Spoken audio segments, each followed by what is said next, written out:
Hello guys, welcome back to another tutorial. Hit the bell icon button so that you don't miss out any tutorial. Hello everyone, welcome to this project on natural language processing on large data sets. My name is Michael. I'm going to be taking you through, we're going to go through all kinds of things. I'm going to talk a little bit about this class first, tell you what you should be expecting from what you'll get from these recordings, and as well as what you should be expecting as well from me. So the class format is going to be basically I'm going to break this up into 15 to 20 minute chunks. It's going to be very code based. The purpose of this style of class, I've taught other classes with Eduonix before that were a lot more class oriented. We've been focusing more on project oriented classes, meaning I wanted to build something that I haven't worked on before, and I wanted to kind of document the process as I went along and hopefully teach some things along the way. Not only things that I think that people with some degree of coding skill can learn from, but also just the kind of exploration and process of data science for a general audience. So in terms of expectations for this course, I expect that you have some sort of experience with Python. I'm going to build this entire thing in Python. There's going to be Python and something called SQL, SQL Query Language. It's not really a coding language. It's more of a way of extracting information from databases that house a lot of information.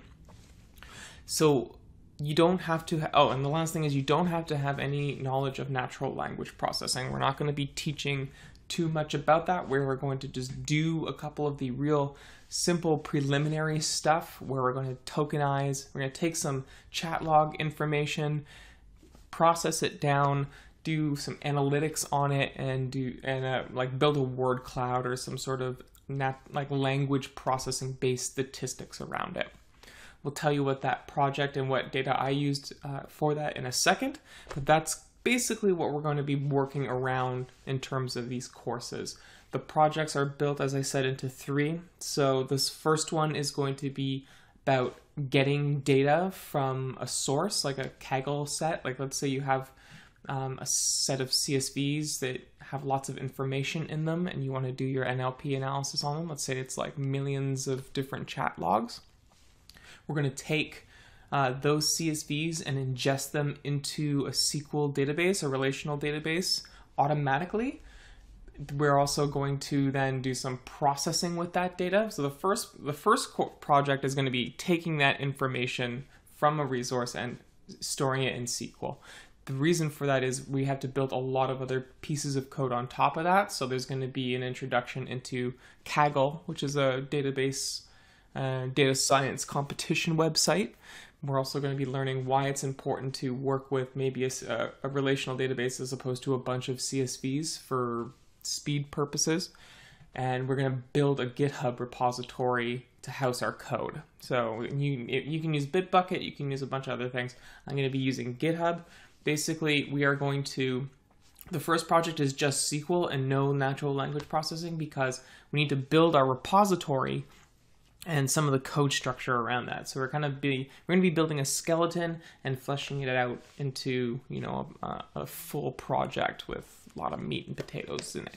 So what you need for this course is going to be an installation of MySQL, specifically SQL 8 or higher, because that has JSON functionality. JSON is a type of, it's basically it's formatted like a dictionary in Python. It's a JavaScript object node. Is what JSON stands for. So it's just the JavaScript version of the same thing. But it's kind of a common colloquialism to refer to it as that. Refer to that kind of structure as a JSON object. And then we're also going to need to install, you need a Python 3. I'm going to be using Python 3.6 point something. So anything higher than Python 3.4, I think you're going to be fine. And then we also are going to install Jupyter notebooks for you to visualize some of this data and see what's going on with it. So that's your course expectations. So this next slide is just describing all of the steps that we're going to take. We have the 3 projects, so that's about 3 hours of content. I want each project to be about an hour. We are going to talk about kind of these 4 things within each of the projects. So we're going to set up a production-ready code repo, meaning your the code repository that I'm going to demonstrate to you and show you and let you have access to, as well as describe, is going to be is pretty close to being usable by multiple people, like in a legitimate kind of code base. There's like some style stuff that is missing. There's probably like a security thing here or there. But if you were to build a code repo like this should be relatively impressive to, like, let's say an employer or someone that wants to look at some of your code background. It should be demonstrating some pretty solid skills. We're going to take a bunch of CSVs, store them into SQL, and do some processing. What we're going to do our data analysis on for this course is I wanted to do natural language processing on large data sets, but I like to do it on topics that I'm just like interested in generally or in the moment. And in this case, I was really interested in a video game called Dota 2, Defense of the Ancients 2. It just so happened on Kaggle they have a database, a data source that it has 50,000 matches and the chat logs for those matches. So people are playing a video game competitively, they're talking to each other, and we have some performance metrics about the games and what they're saying. So I wanted to take all that information, this 50,000 matches, I think there's like 1 million individual chat logs, and we will discover there's a dozen languages that are spoken in this database. Take that data and see if we can produce some interesting visualizations or insight from it. Perhaps if people are very negative when they're playing the game, or they're, insulting their teammates, maybe that makes the outcome of a match less likely, or like they perform poorer when there's more negativity in a game. We can look at a bunch of different stuff around that, but that was kind of my interest in getting to. So this project is about taking that data, ingesting it into a SQL database, getting it to a point where we can really prototype and test different hypotheses quickly, all within a code base, that will now take like just a couple of lines to run from a set of different functions and libraries that we built around it. So usually in my courses, I like to have a definitions slide. These courses, I think, are a lot higher level than the ones I've maybe taught in the past when it's come to coding. So there might not be as many definitions in this course as opposed to others. That said, if you have any issues with any of it, please do look up definitions, pause the video, look through whatever you want. One thing I will also suggest, actually, and I did not mention it here, let me just do that really again. If you feel like you don't have enough experience with Python, let's say you've never used Python before, or you've only used it a little bit, I also teach classes on Python. Check out my profile and check out the courses that I've taught. I've taught 2 or 3 different courses on Python of varying lengths and specializations. So if you feel like, oh, I really like this course, I want to learn it, but I feel I need like a bit of a booster, check out my courses, okay? All right, after that, we have these definitions. So we are going to use GitHub as our coding platform. I'm going to show you why GitHub is useful in our next class, but I'm going to introduce you to it in this one. There are different types of collaborative coding platforms out there, but GitHub is one of the more common ones, and frankly, it has the most recognition among the community. So the icon, I'll show you the icon for GitHub, but that icon is kind of like synonymous. You know how the Facebook icon is synonymous with social media? GitHub's icon is associated with this. And what GitHub and its other types or other competitors do basically is it allows people to code in the build code in the same project without messing up any of the working parts. It allows you to build code collaboratively and add it in chunks, take parts out, and do these kind of shared coding experiences where, multiple people from 1 person to 1 million people can all work on the same code base and nothing breaks. So we're going to learn a little bit about how GitHub works. Next thing is Kaggle. Kaggle is a website for data science and data analytics competitions. Companies and interested enthusiasts put up data sets for people to analyze, and sometimes people will contribute their code, so like, this is what I found, and that kind of stuff. People have gotten jobs from this website, so if you build a profile and you like love doing this as a hobby, you know, you'll be able to hone your skills and have a lot of fun.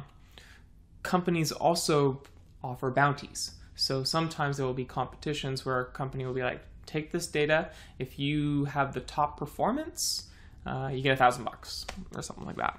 So check it out. It's a great way to practice areas that you're interested in. And I use it for like when I have a new project that I'm interested in or a new subject, but I don't necessarily know where there's like easy data to find on it. I'll just go on Kaggle and search and find something close enough that I can start prototyping some code and seeing if this is something that I want to do for longer than a couple days or a week or whatever.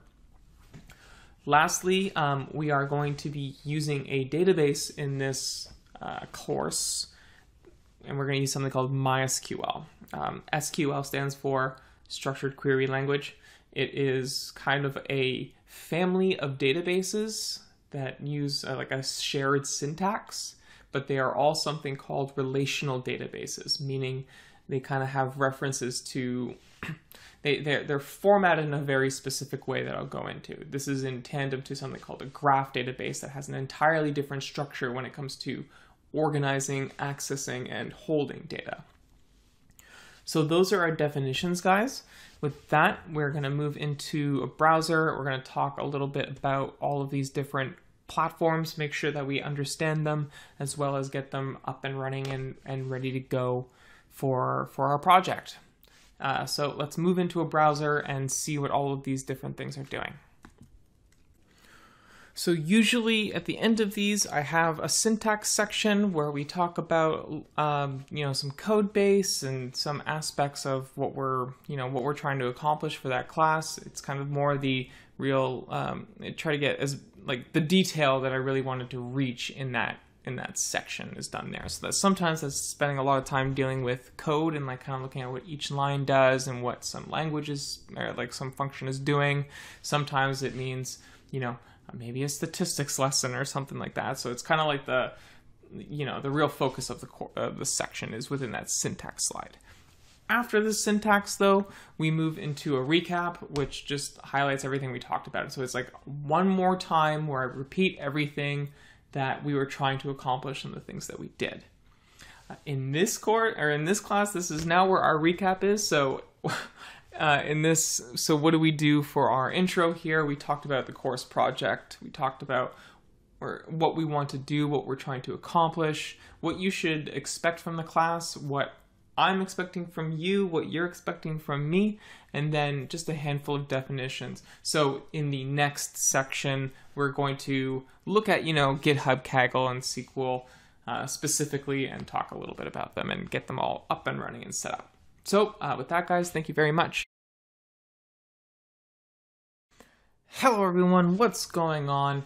If you came to the first class or went to 1.0, we did a bit of a project outline and description. I told you some of the things that we're going to be installing and getting all set up. In this section, we're going to do all those installations. We're going to look at some stuff online, going to introduce the concept of relational databases to you a little bit more, and then we're going to play with a bunch of other things. Just get everything set up and ready to go. Show you the tools that you're going to use, and that if you were to maybe, do this as a career or try and, apply for a job around this, these are some of the keywords that you should be throwing into your resume, let's say, like Jupyter and showing your GitHub account and having experience with databases, SQL and stuff. These are things that you're going to want to put on your resume. So what you're going to learn today is we're going to introduce you to MySQL or MySQL.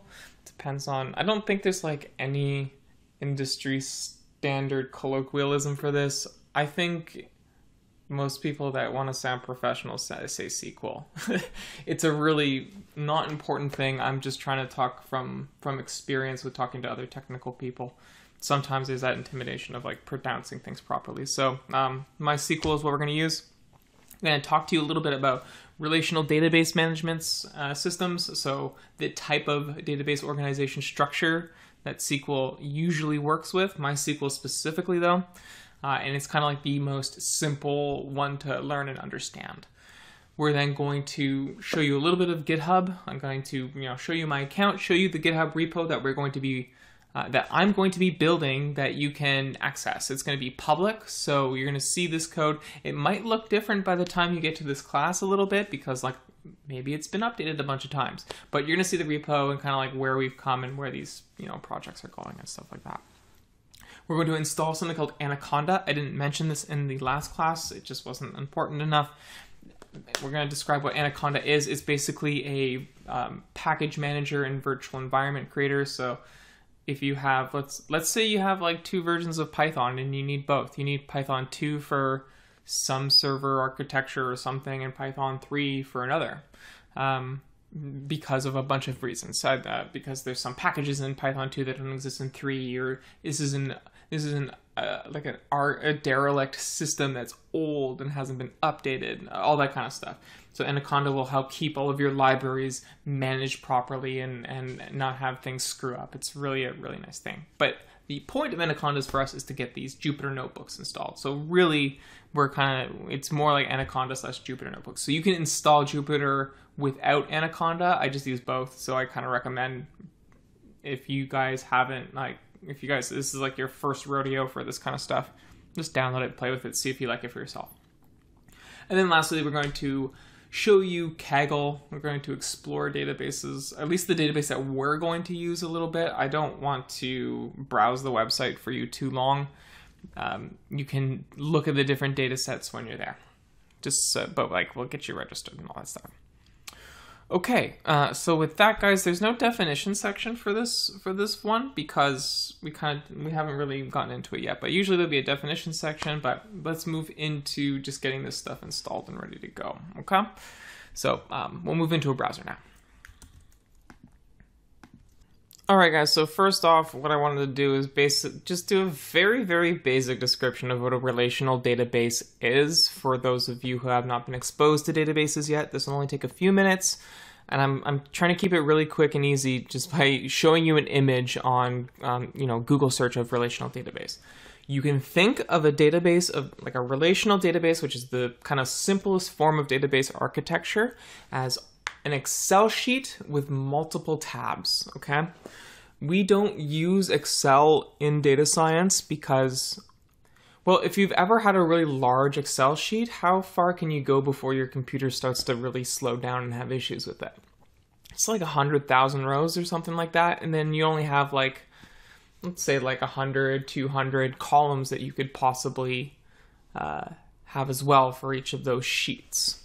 So what a relational database does is it's almost like that one Excel file and all the tabs and splits them up into different tables. So in this image that we're looking at, this would be an example of a database with different tables. You have an orders table, an employees table, customers table, and each of the elements in these boxes are columns for that table, or sheets in an Excel sheet, okay? Some of these fields, employee ID in the orders table, also exist in another table, in the employee table, let's say here. And the reason for this is if we wanted to link all of this data together, we need some sort of common unifier, something that points that this refers to something else. So what we're looking at with our orders table, we see that basically what this table is saying is it is a sheet that is storing all of the information about orders that are coming and going into a business, all right? So you have an order ID, which is what number the order is, like a receipt number. You might have, and then you have a customer and an employee ID. So you have the ID of the customer. So if you are a shipping company and you're shipping to, I don't know, Walmart might have a very specific customer ID. You can also just have Walmart as the ID itself as well. And then you have employee ID, but you'll notice that customer ID points to a customer's table that shows the company name, title, address, and so on and so forth. So we usually store the things that link tables together as numbers, because they are very easy for computers to sift through, as well as they're light in terms of total memory they take. So we usually kind of keep, what we end up doing is, rather than having all of this information in customers as another, like as columns in this table, we split out that information because it's not used for everything. We might want to look at customer information sometimes, but not always. So the point of all this is that we split it up as much as possible. We atomize our data into these specific groups. And we usually do this intuitively when we do this with Excel, but when we're working with databases, it's a little bit different because there are other features involved in it. Turns out that database management, architecture, taxonomy generation, these are all highly valued technical jobs, and like you could spend your entire career working with databases alone. We are going to take the really simple open access databases just to improve our speed and ability to run interesting queries. They're really simple to use. We are going to be using MySQL, which is like a very high, like it's a beginner level database system that is highly scalable. It's easy to use, and it's really it's user friendly for jumping into SQL. Or for jumping into this kind of stuff. Side note, when I was learning how to code, the first coding thing I ever learned was SQL. So I learned how to do SQL, structured query languages, which means I was accessing data from databases, and then I learned how to really leverage that power with Python afterwards. So you're kind of seeing a common string here with that. So in order for us to download SQL, you can look at the information here. There's an enterprise edition, meaning you can use this for like large companies. There's all this other like really, really fancy stuff. You notice that all of these companies use MySQL for at least at some point in their career, or in their not career, at some point in their like trajectory. I'd be amazed if Netflix is still using MySQL as opposed to some SQL on top of something else. Anyway, that's a little bit of a tangent. One thing actually we can note is that some news recently came out that, Netflix announced that their entire platform is built on Python, which is really cool. Python in a database language. So there have been some naysayers as to like the power of Python. It's not like super fast like C or another compiler language, but like, look, Netflix is using it for their entire platform, and it runs super smooth and fine, right, guys? So tie in Python with a backend database, and you have something very powerful. We're just going to go to downloads. We're going to look for the community edition. This is the free open source SQL version that we're going to use. And we're just going to build a local database on our personal machines, okay? There's not going to be any issue when it comes to security, because we're really just kind of playing. We're not connecting our database to anything else. So once we get to this page, we want to find what our, preferred operating system is. So if you're using Windows, guys, use Windows. If you're using Mac, use Mac, so on and so forth. Download that and install it. Once it's installed, we are sometimes going to be using SQL from terminal. So I'm going to just show you a terminal really quickly. And what we want to do is you're going to set a password usually.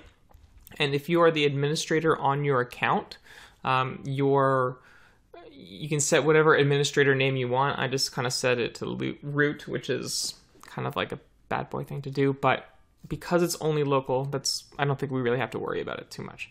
So once it's installed, all we need to do is do MySQL here. You'll see that it didn't work because it doesn't know what we want. Let's see if we can get help. Yeah, and it's going to show a bunch of information. But basically, we know that MySQL is working. If we wanted to log into MySQL, usually we need to use -p, and because that's asking for a password, and like we had to give it the password for our our credentials.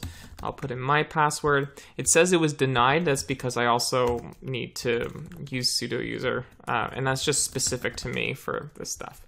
So sometimes I'll actually exit out really quickly.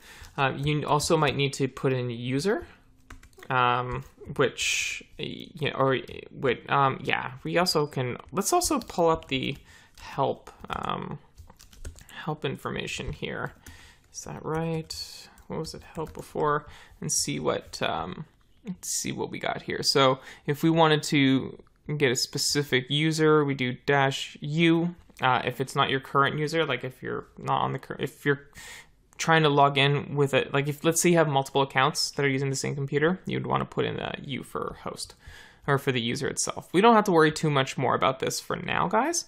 But what we want to do is just know that these help options are available. And actually, we should be using the -, not -h. Yeah, and that will give us what we want. But anyway. Once we know that SQL has been installed, it will look, I put in the wrong password. It'll look something like this. We know it's SQL, and I'm going to show you and navigate SQL for you in a later class, but we know it's installed once we get to this point, okay? So with that downloaded, you're also going to want Jupyter Notebooks. So you can download Jupyter Notebooks in multiple ways. You can just like install Jupyter on its own without Anaconda, but I use Anaconda a lot. It's a package manager for Python. So sometimes when you like install a package, it's like package version 3.1, and it requires other packages in order for it to do its thing. When you install that one package, you don't have a system, usually you don't have a system, at least natively have a system set up to like check if all the other packages are up to date as well. So what Anaconda does is it helps build environments. So let's say I want Python 2.7 because it has certain packages or certain features, not 3.6, and I want, you know, this version of this library and this version of this library. Build that environment. That's what Anaconda does really well. But also as a part of Anaconda is that it will install Jupyter Notebooks on your computer like super easy. So it's kind of a 2-for-1 that I use all the time. Feel free to check it out. I mean, people are like, I prefer it for all of my package management in Python because it keeps everything running really smoothly. So if you go to download, we are going to be using, remember, Python 3.6. It's fine if it's the 3.7 version. Just like make sure you download the Python 3 and install it all. Once it's installed, it's going to look something like this. And you'll see that we have our Jupyter Notebook, says launch, ready to go. We can look through and build our different environments. So I made like a test environment, and this is our base environment that I have just like regular right now. And you'll see all the different like packages that are available for Python to use. We can look at, you know, some other packages and search, and it'll download everything for us and run just fine. So with that, we don't need to do too much more with Anaconda. We have that all set up. The next thing that we want to look at is GitHub. So this is where our code repository is going to go. This here, when I was talking about the icon, it's this funny icon here. Turns out that this is something called Octocat, and Octocat is just like their symbol. Anyway, we have all of this. This is going to be the code repo that I am using, that you guys can also use for this course. So it's public. Feel free to download it and play with it if you want. We'll show you how to take this code base and maybe like, you know, analyze some other, like you can take the code base and I'm thinking like, you know, build off of it yourself and build something that you want if you'd like from what I've already built. Maybe you figure out something that I missed. Maybe you clean up something that is better. It'd be cool to see. But the code base is here. It'll be updated. They'll probably not look exactly like it looks here. It'll look more updated or something by the time it gets to you, maybe. But this is GitHub, and it's a really, really important software. You'll notice that like it tells you last time it was updated. It has descriptions on the things that have changed. I'm going to like just poke on one of these. you'll see that this code base, we have different settings, and we can look at other people's code bases. So let's go to I can't believe that's up there right now. So don't worry about that too much, but there's different code bases. You can add to them. You can look at other people's code. A lot of the packages that you install in Python have a GitHub repo that you can look through. So become familiar, register a GitHub account, and we'll become familiar with how to use all of the fun stuff with it. But that's GitHub, and we're going to use it a lot. So this is the data set that I'm going to be working with. Technically, you can take the learning from this and apply it to any NLP data set. But because I wanted to look at this specifically, we have code that is going to be specific to running this. Most of that will be within project 2 and 3, that when we start to look at the actual data. Importing this data, that code is pretty changeable. So the code base that we're going to be working on for ingesting all of this into a database, you could technically, with one or two little tweaks, technically use that code to automatically ingest any group of CSV files into a database automatically, and pretty quickly too. So there's kind of another use case there, and it wasn't that complicated to build. Anyway, this database is 50,000 ranked games from Dota. It has a bunch of different tables. Let's see what those tables are. We have a chat table, which contains all of the different chat logs. So I'll see the match ID. So this is one match. A guy named 6K Slayer said force it, and it was at -8 seconds before the game started, meaning there's about a minute of prep time before the game starts, or before a Dota game starts. So he was talking before the horn blew, and he was saying to force some sort of play. And I guess this person, something must have happened. And this is in response. Anyway, so we have all these chat logs, we have all this data. So we're going to take all of these different CSVs. They're going to get ingested automatically into a data set, or into our database that we can then do some analytics on. So project 1 is going to be taking this data, getting our GitHub repo ready to go, building some initial things like setting up our GitHub license, setting up readmes, making sure we have our ignore file so that we can have code that is not shared publicly, that is still stored on our local machine, and just how to get everything set up to build code quickly over time. It will feel slow at first because you're doing all this stuff that doesn't seem important, or that seems to be wasting time. It's not actually analyzing, but you're doing a lot of prep work so that you can analyze quickly later. And that's the point of this first project. We're going to do some prep work to optimize and optimize our flow, and optimize our ability to access data and streamline the process so we can do it from anywhere really quickly. It doesn't matter if we have a different machine. We just pull the GitHub repo, bing, bang, we can go. Okay? So lastly, I'm just going to talk about myself very, very quickly. Why am I qualified to do this? I'm a psychologist, or at least I have a Master of Science in Psychology. I did a ton of work in computer science and data science work during my degree, and I'm now a freelance data scientist that works, I have my own personal independent business, and I do consulting work, teaching work, I do corporate training, I do a lot of work within technology and data science in general. So this general topic to me was fascinating. I've always had kind of some work in NLP, but I wanted to get really more involved in it. So I decided to build this project around that, and I figured maybe teach a little bit along the way. So this is actually not my public facing profile. This is from my dash, which is hilarious, but some work. I started my company in February, and I've worked with a bunch of schools, universities universities. I've worked with cryptocurrency traders. I've worked with commodities traders, journalists, not-for-profits, high-end retail, and I've worked with enterprise clients that have, huge amounts of data, so I've played with a lot of different things. So this was just like a general interest to me. If you're interested in any of my stuff, feel free to check me out on there and send me a message if you have any questions or interests related to not this class, but like, I don't know, work in general. Okay guys, so at the end of each class, what I like to do is have a bit of a recap. So let's do a recap and see what we got through.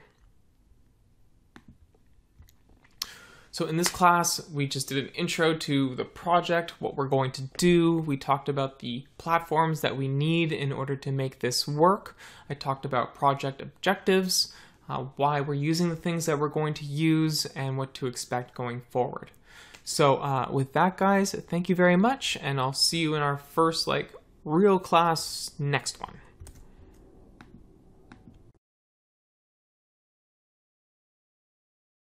Hello everyone, welcome to your next class, and this one we are going to get our GitHub repo architecture all set up. We're gonna play a little bit with getting a GitHub repo loaded, starting a new one from scratch. We're not going to use that one from scratch because I've already built this one out, but I'm going to go through that process with you. I'm going to show you some ins and outs of GitHub, how to prepare your code base in your folder, what things you want to put in there, what things you want to keep out, and maybe we'll get to a couple of GitHub commands, but I think most of what we're going to be doing in this section is just get everything installed and set up, okay? So first, what we're going to do is we will learn just a handful of SQL commands in MySQL navigation. So I'm going to pull up MySQL on a terminal, and we're gonna just play with a couple of different things that you can do, just a couple of commands to know that you're navigating it properly and stuff.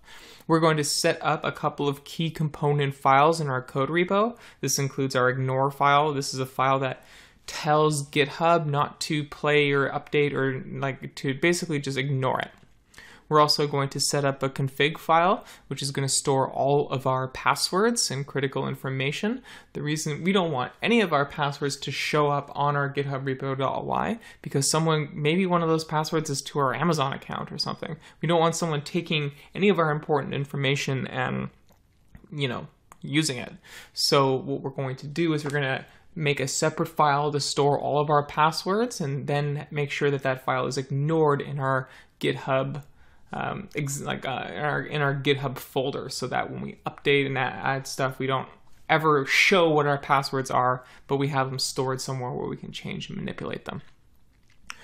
So then I'll show you, we'll build one or two really just simple critical functions to get SQL connected to Python, basically.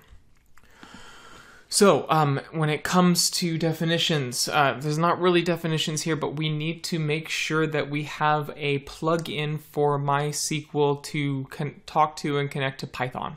So we are going to basically learn how SQL runs from terminal, from that MySQL line, and then we're going to figure out how to get Python to talk to SQL so that we can run all different types of commands and other functions. SQL is really designed to just extract information, but we all know that Python can do so much more. So we're going to take that plugin and do SQL stuff with it. So I'm going to be using MySQL-connector-Python. This is a Mac library. You would use pip to install, pip3 or pip install. Usually it's pip3 because you're you should be in Python 3. So make sure you don't install to the wrong Python version. But these are other options for Python plugins for SQL if for some reason MySQL connector doesn't work for you. That said, there will be some slight differences in how you log in with these other packages, but they all run basically the same. There's just going to be some keywords different here and there, okay? So with that, let us move into getting, let's navigate our SQL a little bit, and then we will then go into our code repo and start to just get some things set up. So let's just jump into that now. Okay, so first things first, guys. You'll notice that if you recognize terminal kind of stuff, I'm in the GitHub repo currently. We haven't set it up yet, but that's okay. I'm just in any kind of folder file. It doesn't matter. If you remember from before, In the previous class, we got logged into SQL. So I'm just going to log in now. Make sure you can log in as well. Oops. There we go. There we go. So in SQL right now. So here are a few commands that will allow you to navigate SQL a little bit better. So these might actually, a lot of these are specific to MySQL, but there are equivalent functions in other types of relational database systems like PostgreSQL, which is another SQL language that is very, very similar to MySQL, just, it's open and free and all that, but just has some slightly different features and commands. They would use something like /d instead of show databases. You'll see there. So I have two databases. You should actually probably have these four in your current SQL. If you're in a fresh install, you won't have this one or this one, but you should have some databases. You don't have to worry too much about them. Like, I probably wouldn't look at them too much, but what you can do is something like create database test. And in order to also to complete an execution in SQL, you need to have a semicolon. If I did that, it's not working. And this will fail now. Can't create the test. Why? Because, well, show databases. Because it already exists. Yeah, and it actually tells you there it already exists. What you can then do is, if you want to work with a specific data set, you go use test, and you can go show tables. There are no tables in this data set. If I go back, oh boy, I just mixed languages together. So if we go use TV, show tables, what do we get? So I have like two tables for this work I did for some TV client. And if I describe, if you want to know what's in the tables, remember how we saw the different fields? You describe, this would be like /d in a different language, or a different like iteration of SQL, and it gives you all of us. So what you're seeing here is the Excel sheet, the table, and each of the columns. And it's saying the first column is ID, and it says that ID is an integer that can be 11. I think it's like either 11 positions long or like 11. Yeah, I think it's like 11 digits long. It says, can this column be empty? Like, does it have to have information in it? And it says, no, this has to have information in it. When we were talking about those different IDs connecting to different tables, that structure is known as primary and foreign keys. These are just the pointers that allow SQL to refer to different tables quickly. They're like indexes. You can create indexes that aren't primary keys, like you can create something that will act like a primary key as an index for that group, age group A, let's say. If you want, it just takes extra memory to like make the index. But basically, in order for your database to make combine the data that you'll want, you need to make sure that it is indexed properly and has primary keys. And we'll go through that as a topic later on in the project sections when we start to deal with optimizing our database. But these are all just like very, very common features that you'll have to be very aware of.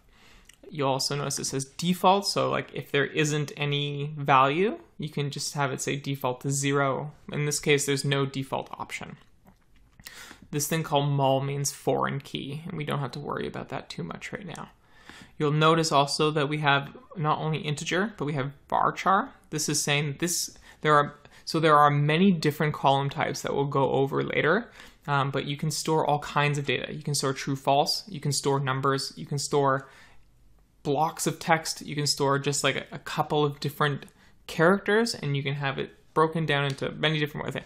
We also have JSON here as well, and we have date time. So the different columns that are available are going to be kind of familiar. They're similar to columns that exist in Excel, but with a little bit more detail and resolution. So it'll have like string or character for Excel, but you might not be able to, and you can do like floats or whole numbers in Excel as well. This is a whole number. We can also put in floats in a database as well. So And there's also date time objects in Excel, so that stuff should be like relatively familiar to you. And you'll notice in this default that like, okay, if this can't be null, but if you don't provide any value for the created at column, it's just going to take the current time, and that's what's going to pop in there. So it's like kind of those different features. That's about all I wanted to show you with respect to manipulating SQL. So if you want to exit, you can do exit like that. You can also do, I believe it's Control D. Yeah, and that will exit you out automatically. So those are just the different ways that you can examine and manipulate SQL. Actually, one last thing we'll do is, and this won't make sense until a little bit later, but this is a useful function. You go show process list. If you're doing stuff in your SQL, like it's running a really hard query or doing some math, it's going to show up in this thing called process list. So if I'm doing I'm trying to access a lot of information, right now it's saying this is my event scheduler. So it's like there is a instance of SQL running, waiting for commands to pass through, and it's just been like waiting, ready to go. This was the command I just did, show process list. Like it's showing that it just ran this event in this process. This is important to know because sometimes you might make a SQL query that gets stuck. It's like way too big and it's just never going to run, and it just like stays there for days and you can't exit out of it. And how you would do that is if you had one of those queries, it's going to have an ID there, and you would kill it by going kill and put in the number. And that's just useful. We'll look at that later probably. Okay, with that, guys, we have done a little bit of a SQL navigation. Let us now move into preparing a GitHub repo and getting it structured the way we want it to, and building one class and one or two functions, so you can see the flow that we're now going to produce as we like build more on top of things. So let's move into that. Okay, so next up, we are going to just play with like setting up a GitHub repo. We are going to do some other thing really quickly. Well, you're going to you can either create a GitHub repo with me and then run these queries line by line, like kind of like write it up with me. I think it'll also be useful for you guys to just like download the repo where it currently is as well. Some of the code might not be the same as we go through it in the classes, but they'll be similar enough, and probably some things won't change at all. So it'll be useful for you to have just both that reference and then your own if you're writing alongside me. I would encourage you guys to explore. So at some point or another, I'm going to do some analytics. I'm going to do some analysis of this data. If you have a different idea or something you'd rather look at, do that. If you think you can take this code base and adjust it so that it imports data from a different data source to run your own NLP, do that. But the focus is all going to be on this specific project so you can see some of my thinking process. So you should register a GitHub account if you haven't already. It's free. You can have a free account. Please do that, so that way you can use GitHub and like extract GitHub repos and all that kind of stuff. If I were to be making a new repo, this is what I'd be doing. So this is just like in my homepage. You can do all of this stuff from terminal as well, but I don't really want to, like, it's not that it's more complicated. I just prefer to do it this way. Because I don't really go on the browser that much other than for this stuff. So it allows me to look at some other things and update things and all that kind of stuff. You'll also notice that, so this is the overview for my page. I have this weird owl here just because it's what I liked. And it gives you all kinds of information about me. I probably should be updating my GitHub repo way more than I do. But that said, you have some information on the repos that you're working on, the ones that you like. I probably can like customize pins. I'm going to get rid of that one just because no one wants to see that one. We can pull that up like there. That's beautiful. So with that, you see some of my summary, like when I've been updating. I've had like periods where I'm not coding much, other periods where I'm coding a lot. A lot of this stuff also just simply is, if I was doing a ton of coding in here, but it was very personal coding, and I didn't want to be like presenting it or showing it up in a repo. So, but this is all very useful for like showing off that you're a coder, that you do all this work, that you have all these different things. If I were to create a new project, I would go into repositories. and click New. And I want to go through this process with you because there are a couple of features that you will want when you're creating a repo that I've just already gone through. So we could create a test repo, Eduonix template. We could do that. Usually it's nice to provide a description. This is not a description for your sake. This is a description for anyone who's going to be looking at this code base. NLP and video game analytics or something. You can set your GitHub repo to private or public. If you're going to, usually I recommend setting your repos to private for a while until they're at a point where you can actually show them and not be embarrassed. But, I'm going to set this to private. You can set it to public if you want. Basically what this means is if it's set to private, other people that aren't invited or a collaborator in your project can't see it. And if it's public, everyone can. It's pretty simple. Usually, you do want to initialize a README. If you look at any GitHub repo, actually, we can do that from here. If you look at any GitHub repo, there's usually a description section. So in this case, this is where this README is, and I would write a bunch of information about the repo itself. So I do recommend that people initialize a README and have a bit of a description, even if it's like, this is what I'm going to be doing, more coming soon. We do want to add a git ignore, but we don't need to pick any default one specifically. Let's just see what happens when we click the Python one. So, maybe we don't want to ignore Python. We'd want to ignore, some SQL or some build. So don't ignore Python. Just set that to none, and we'll create our own. And then usually when it comes to licensing, just for now, don't worry too much about the legalese, especially if you've never gone through this before. Just set to a new public license. Basically what this does is your code is not proprietary at the moment, in the sense that you're not making money on it, and other people are not allowed to make money on it either. It's for sharing, and so basically it's a public code that anyone can use, and no one can necessarily monetize unless they do something different with it. And then you just create your repo. And once that's done, it's all ready to go. Now, what we're going to be wanting to do with Git is that we're going to want to create our folder on a local machine. So if we just take this repo, we can, in a terminal, go, it's clear. I'm going to go right back to, so this is my home. This is my home directory. If I did git clone and put that in, it's cloning, and it'll put it all in there, and then I can move into that directory, and everything is there, which is only these, the license and the README file at the moment. So now that that's all set up, we can add files, we can make our Python script, we can put in ignores, and we can from the terminal essentially just push code up to GitHub and pull it down. We can both take in code and put it back up there.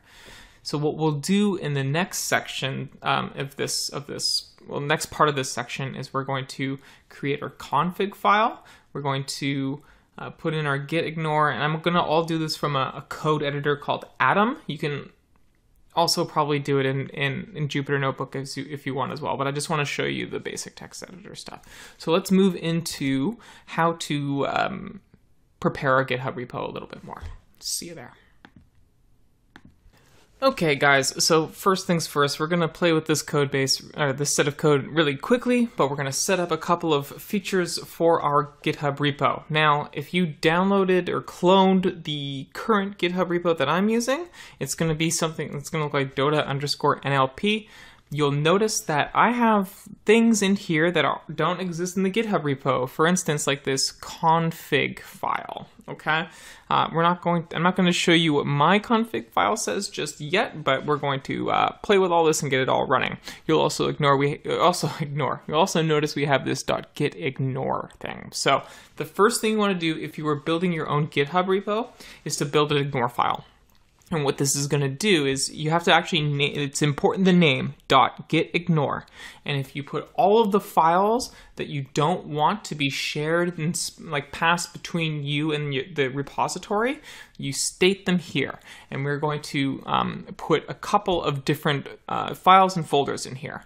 If you were to like create this in a terminal, you would use something like make directory. You would touch .gitignore. And that would create the file, and then you could then add to it from there. So we are going to store our config file there. These are just some these files aren't anything you should necessarily worry about. They were just like some things that I was doing. I have like a Slack Python script that I was building some templates off of, so I don't want that to show. I have the Python notebook that we are going to build together. I have it ignored here at the moment, but maybe it'll pop up.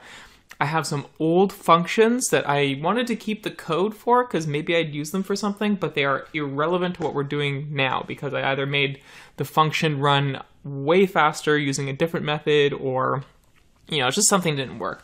And then this was just like some play script that I made. So I wanted all of these as well as my data folder to be ignored. Now you'll notice that my data folder has all of the data for from our Kaggle dataset. I think I even stored an images folder that I ended up like moving up to the top that isn't shared. So maybe that folder I could just remove or something like that. But that is our gitignore file, okay? Next, I'm gonna show you our config file where you're going to pass in your config information. I'm just going to hide my stuff really quickly from you so that you don't see it, and then we can talk about what this config file is supposed to do and look like. Okay, so you'll notice this is my config file. You'll notice that it basically is just a text file, guys, and the formatting of this is not specific. Really just creating a text file. I know it's .py. The only reason why it's .py is I want to import these basically string variables, Python string variables, into as a library into whatever code I run. So this config file, remember, is hidden. It's ignored, so that when we then let's say we wanted to put in a password and our user information and our date of birth or whatever, we are going to be referencing just this part. We're going to say config.mysql password, and it will be hidden from everyone else but you because they don't have the same config you do. Basically, the responsibility for a new person to use the repo would be to set up their own config file and put in this information, okay? So you hopefully you guys made a better username, but let's say if you are just the administrator and you want root, you are like the admin for the database, you can put in root and whatever your password is, and you can also set what database you want to be moving into if you want to hide what the databases are or look like or anything like that. So I'm not going to save this config file, but I'm going to show you one block of code that uses it. So we talked about how we'll have one class and one function. This is going to be the basic architecture for most of what we do. These are also the two most used functions that I have for this GitHub repo at the moment. So the first thing we did is, remember that I was using mysql.connector for my Python SQL plugin. You might use something different, but they are all going to be very, very similar, okay? In this case, I import MySQL connector, and then I also import that config file we made, okay? And it's just import config. You can name it whatever you want. I called it config in this case. If you remember how to build classes and functions in Python, that's what we're doing here. So this class that I wanted to build is going to be involved in ingesting data into a database. So you can name your class whatever you wanted. I just named it some ambiguous thing that has some meaning to me. And then we created a couple of functions. The functions that we wanted to make are one that creates a connection with SQL in Python. So we log into SQL, and then we'll want a function that can do a query. Let's say, let's get all of the English-speaking chat logs, okay? And these are two functions that are used a lot, or two processes that are used a lot. I'm always querying, and I always need to connect to a database, so they're perfect candidates for functions. The first function we make is the connection stuff. So this is like passing in our credentials, our password, our user, what database are we going to want to connect to for this, and so on and so forth. So I created a function called dbconnect. It has no parameters, but we do pass in our config information. So we have database there. Maybe we can, I also had a SQL database feature. So what we can do is config my SQL database, like that. And so now you don't know what my database is, because even though it was set to Dota before, what if I don't want to show you that? What if I want to show you, like, I want you to name your own database, or it's like not, or, you want to use this code for something else that isn't Dota related. It would be really a pain in the butt to look for every time you had to find, like, access that specific database as a string. It's much better to just have it like this, and in one key, like I said, change one line and it'll adapt to all the lines. But this is the way that I usually the guidelines, styling guidelines around this stuff is to keep some things all caps. I like to keep my credential-based stuff in all caps. But basically what this line is doing, we're going to the mysql.connector, and we are connecting to our database that we have installed or created. Maybe we don't have. Now, one thing is, if this is for the first time, we haven't created a database yet, this might actually error. So we can remove that if we wanted, but I'm keeping it there because for this code that database does exist. So once we have created a connection, we can then use this connection for various things. Like we can then do our query. So what we end up doing is we create this set of credential object, and then we pass that credential object off to wherever we want it. So the next thing I ended up doing was we ended up creating a function called dbquery. So this is now what we want to do is I want to just go, dbquery dot pass in my query, and it's going to return my information. This is usually a 2 or 3, 4 line process for like a Python plugin to this. What we would need to do is, put in these credentials to create an credential object. We would then want to create a cursor. So now, like, how we were in terminal and we were typing in like commands into SQL, we want to create that basically. We're creating an environment where we can do stuff with a cursor, like as if we were typing in there. And then I said, execute the query, whatever that query is going to be passed to in this function. I included a try and accept. However, this is not necessarily needed. This is an error exception if a DB query failed. Like, I wanted other things to run. So rather than it, failing and breaking my entire process, I did a try and accept where it just passed in, like, if it failed here, it would just like, no, it didn't work, and fail somewhere else. Okay.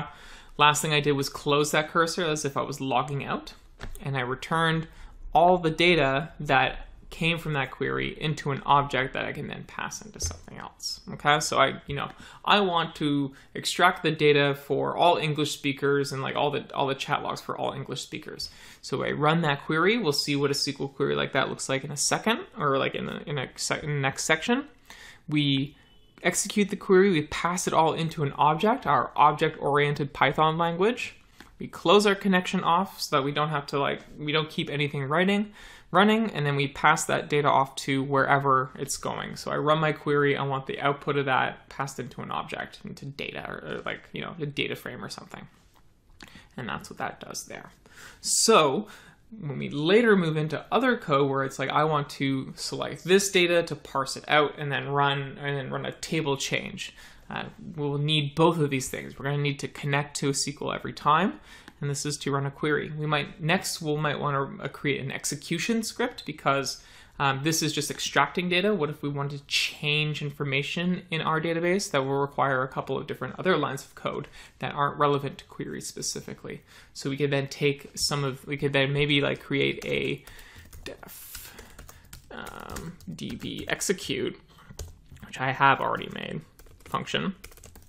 It's going to do the query stuff. Instead, it'll do like, once we get there, it would, oops, that's silly. It does all the other code from there, but once we get to the execute, you know, it's that we can't fetch data from it. We're trying to run something else. So then something different runs here. So, and it turns out I do have one of these functions already. But okay, guys, I think that about covers it for just like setting up a GitHub repo, introducing you to MySQL a little bit, and then building our first functions so we can start thinking about architecture. In our next class, we are going to look at a couple of functions that I've built using, you know, this is what you just saw. I built a couple of other functions. So in our next section, we are going to create our database and import all of these CSVs into it, and it's going to be great. Okay, guys, so with that, see you next. We'll do a recap and move on. Okay, everyone, so in this section, we set up our GitHub repo. We installed some packages that we need for Python to get it to work. We then played a little bit with getting our repo into a form that we can, you know, scale, make sure it's private, has all the kind of required parts to make everything work well, you know, like ignore file and config, all that stuff. So with that, we're going to, and then we also actually built a handful of functions to get connectivity to our SQL database up and running.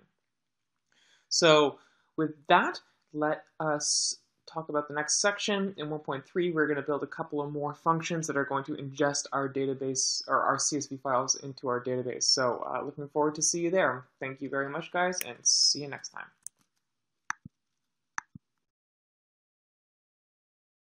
Hello everyone, welcome to your next section. In this one, we're going to start to get really kind of into it. We're going to start to use techniques and code that I hope you start to see as like, oh, okay, this is useful.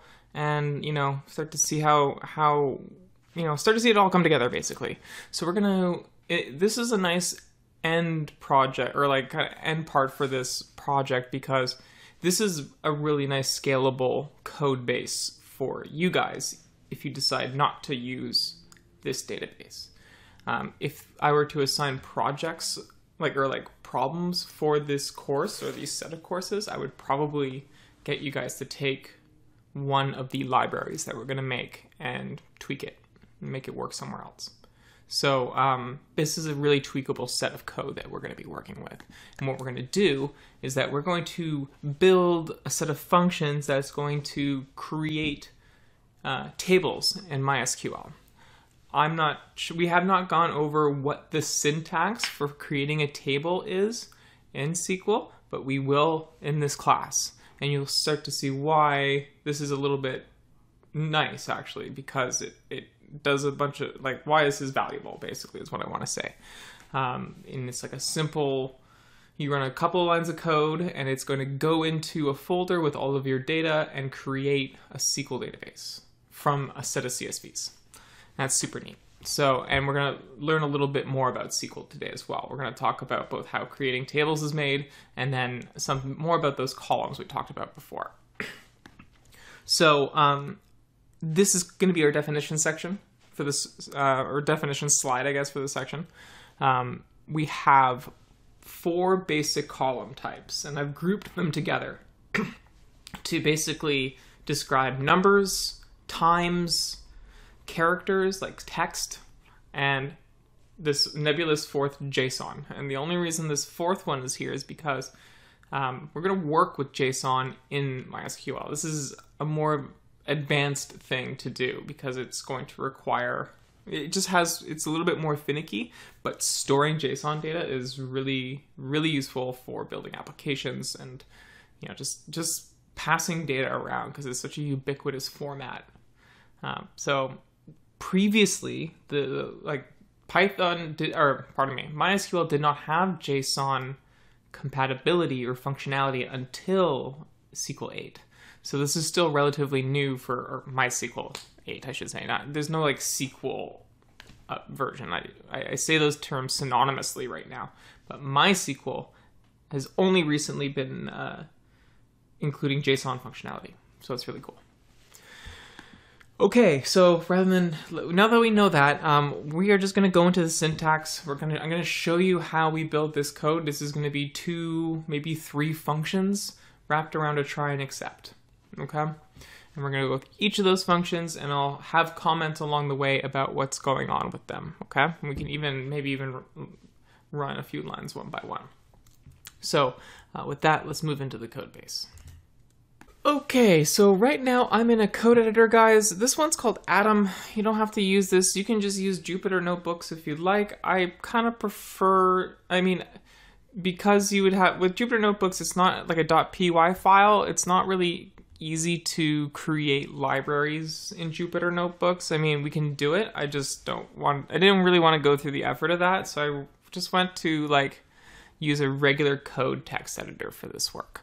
And we will be using Jupyter Notebooks in Chapter 3, because once we have all the connectivity and the data stuff that we want out of the way, it would be much easier to just have those kind of things included where it's at a point where Jupyter Notebooks is useful. It's like the industry standard. That's like when the data scientist comes in to do presentation style analysis. So we'll do that when we do the presentation style work.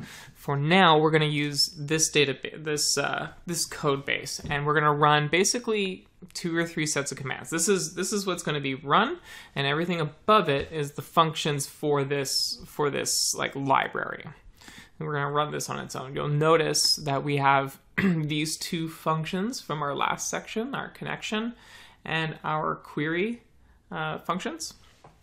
And remember, I also talked about execute. So I said maybe it would be useful to have an execute function. This is not something that you would necessarily know without experience. So basically, querying, asking for data is going to have a different set of commands than to execute some sort of process on your data set, like creating a table or something like that. So in the end, what's really important is these 2 lines here. You'll notice that these 3 lines are identical, basically, except it's command instead of query. We create a connection and then create a cursor for that with those credentials, and then we execute a command. What's different is in a query, we want to dump all the data into an object that we can then do something with. But with our execute, we want to, basically we want the command to go through. So usually what MySQL does is you'll have a set of executes, and if you are doing really scaled stuff, you would have more than one command that needs to be run at any given point. So you can pack up executes and then run them all at once. So that's why we have this kind of commit function. So run the execute, but it hasn't been committed into your database yet because it's waiting for more.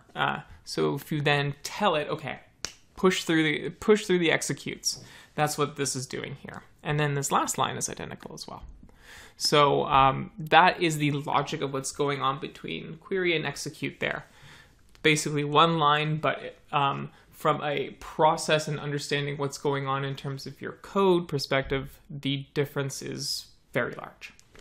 So we have a bunch of other functions here. We are going to look at 2. We're only going to do 2. We're going to do this one, get DB info, and import table. This first function is we're going to get all of the CSV files from a given folder and then check the variable types to see if we can get them into varchar, int, date, time, that kind of stuff. And it's important because just like with different object types in Python or different columns in an Excel sheet, if it's a number column, it can do different. You can do different things in a column that has true, false, or characters in it, or date. So this function is going to assess that for us. It's going to tell us what it thinks it is. And then once we have all of the parameters that we need, in order to create a table in MySQL, what you need to do is say, like, create the table, and I want this column, we'll call it column sample column A, and the values that are allowed to go into this are numbers. And you have to assign that to each column. If you don't know what every column is, because your data source, all these CSVs, is like hundreds of CSVs with dozens of different columns, it's impossible to figure out, to do that manually, basically. But we can assess it automatically, and that's what this does. And then the other function we're going to work with is the actual creation of the table command. So we're going to craft a string for craft like what needs to be typed in to MySQL to get it to run. So we're going to do like almost like natural language processing even here. And all that is run from this try and accept. So the first thing that happens is we had an execute. So it creates a database if it wasn't one there. Then this line is glob is a package in Python that allows you to like look at file directories. So if you go glob.glob and pass in the directory that you wanted to check, like where all the files that exist in that directory are, you run something like this. It would say like data, and then we have a wildcard. So I'm like in our data folder, and we have a wildcard. So we want everything that has a .csv attachment to it. So you see in our data here, .csv. It's going to ignore images.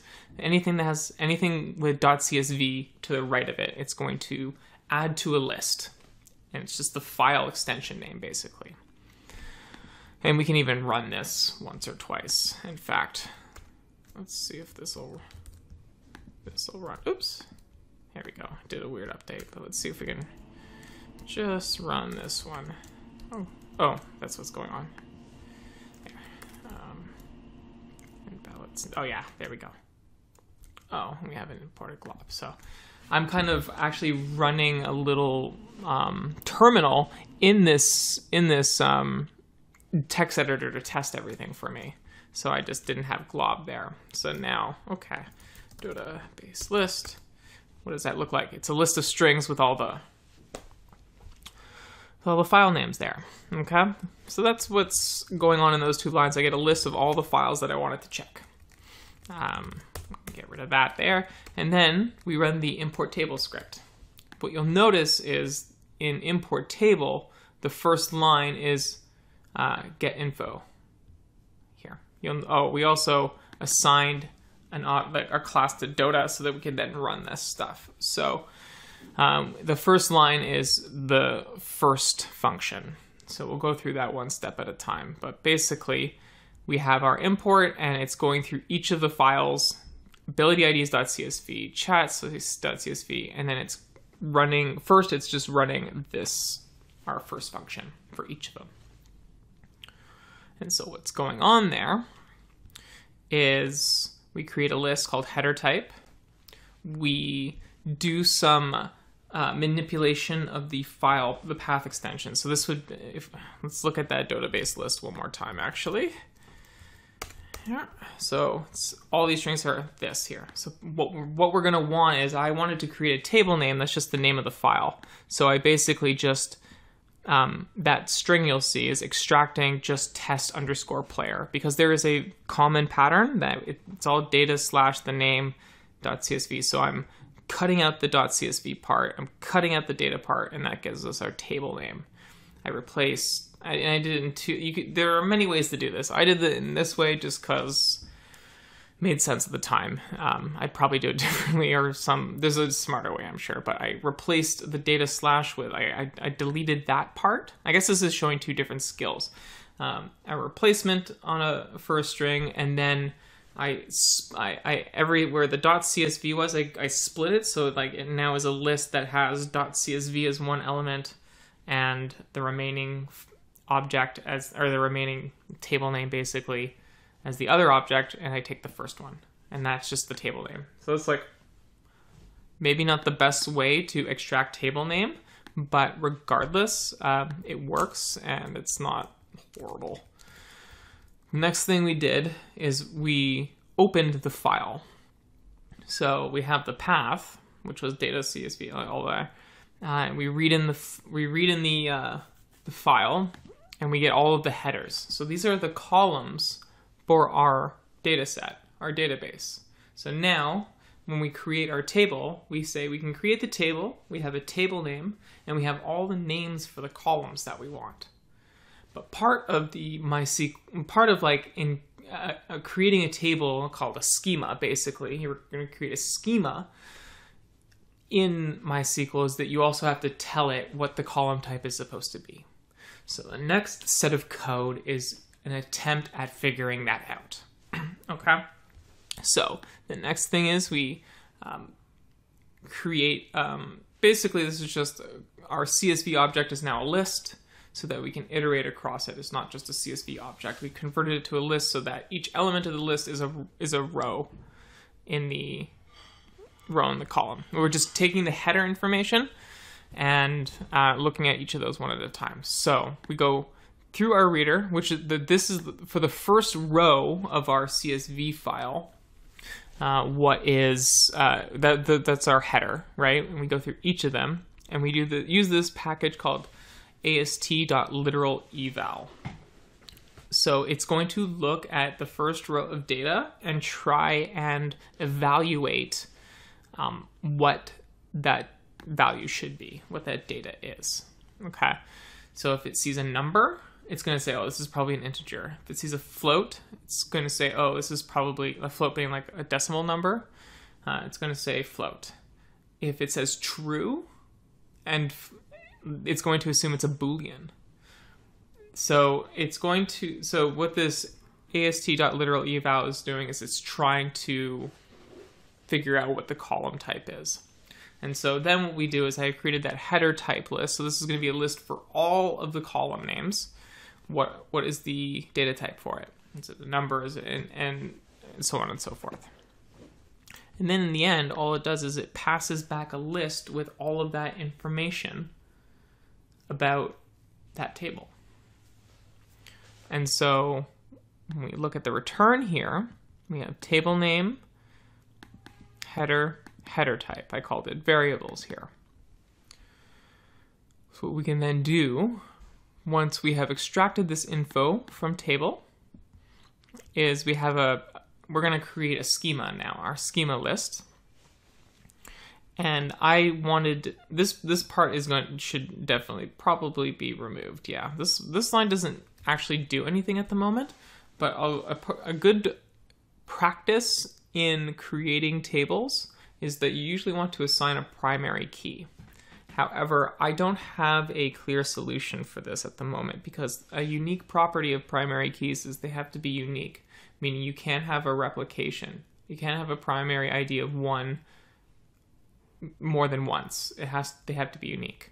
So, and it's not always abundantly clear from a schema what the primary key is. So sometimes that has to be done post hoc.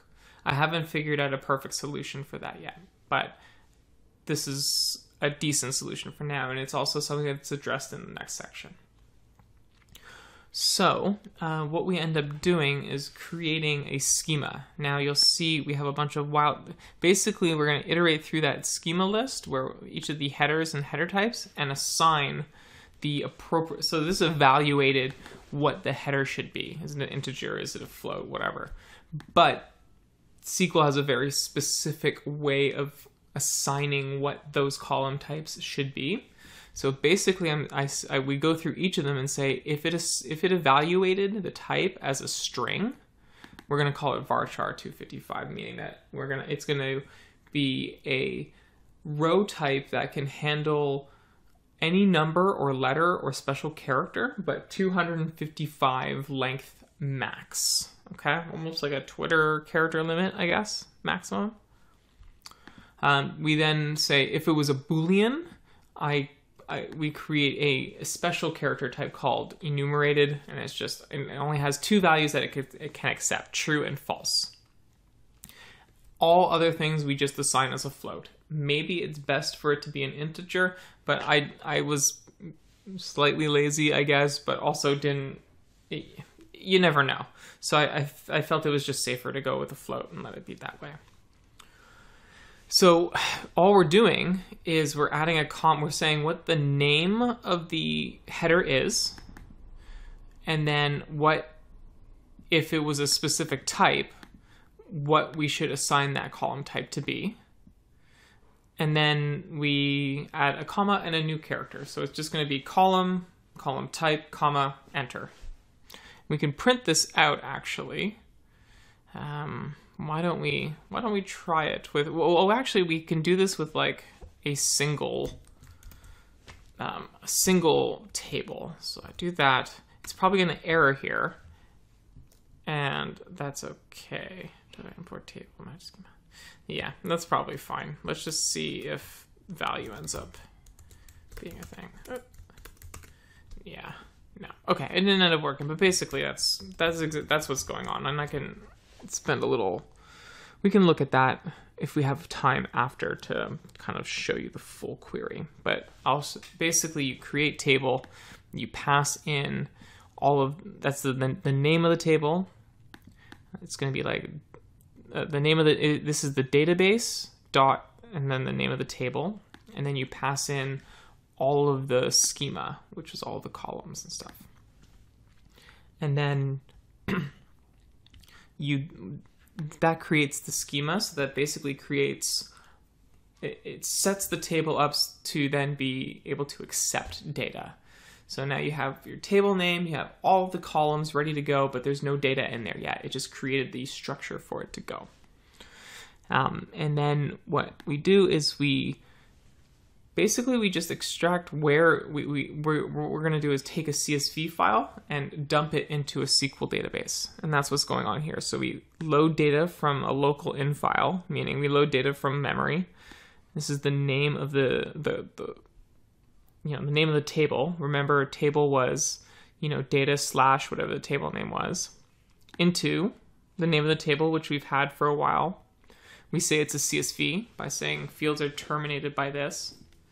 And that if we look at the data, we can see, oh, that's a very large one. Maybe there's some sort of character string somewhere. It isn't that one. Yeah, so basically it's saying, are there any, if it's a string, how is it enclosed? Is it single quotes or double quotes? And it's double quotes. I just can't show it to you the chat CSV file is very large and it breaks. And then we say, well, how do we know when a row is done? This /n means when it's a new line. So it's like a CSV file, guys, right? And then we say ignore run rows, saying ignore the header row, so that when we ingest all of this, it goes into that. It's taking from the first row and all the data. So you'll see the first parameter we pass through is the table parameter. We then gave it the database name, and then passed in the table name. So, our database, and then chat would be, or hero names would be the name of the table or something like that. And then we just run that execute.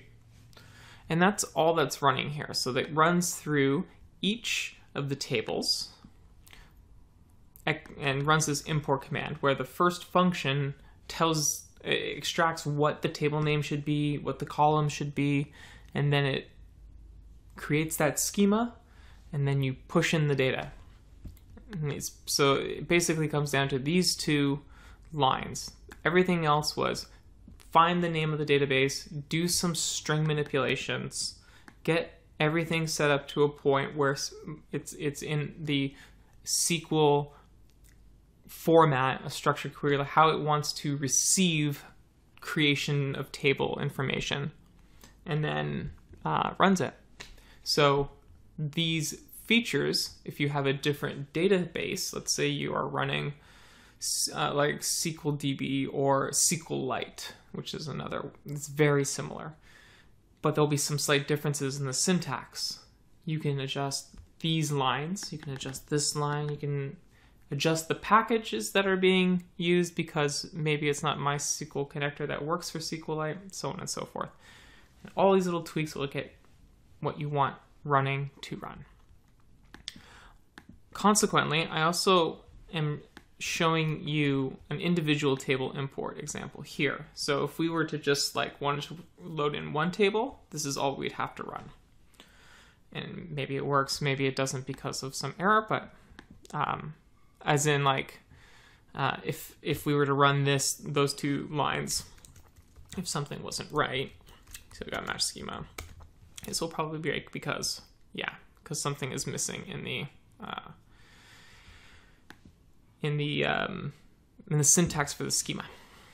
So, okay guys, I think that's where we're going to end this here. Basically what we'd end up then doing is if we wanted to then ingest our database, we would have these highlighted and ready to go, and then from a terminal we would run this Python script. We would be in our GitHub home directory, and we run python import data.py, and if it worked, it'll do this, and if it fails, it'll try and destroy the database and tell us why it failed. So with that, we can probably do a recap now. All right, everyone. So in this section, we learned a little bit about SQL, like creating a SQL query. We learned about how to plug that into Python. We looked at like ingesting CSV files dynamically, how we globbed all the different files in a specific folder and did a schema creation. We looked at a little bit how to then import individual tables as well. So we kind of basically created our dynamic ingestion of CSV files, no matter what type they are. You can see how each of those blocks were working and how you could possibly adjust them. We might have one more section talking about some last minute things here, but basically at this point, when that script runs and gets going, we'll have a SQL database that has all of those files in it. So the next section is all going to be about optimizing our database so it actually runs. At the moment, it'll be very slow because we haven't set indexes and stuff. So with that, guys, maybe we'll have one more section that's going to talk about some finer details. There are a couple of things that I didn't specifically go over that I think will be useful for you when you do this kind of stuff. So thanks very much, guys, and see you next class. Thank you for watching. Don't forget to subscribe to the channel. If you like the video, do give us a thumbs up and share it. Also check out amazing discounts and offers on our premium courses in the description below.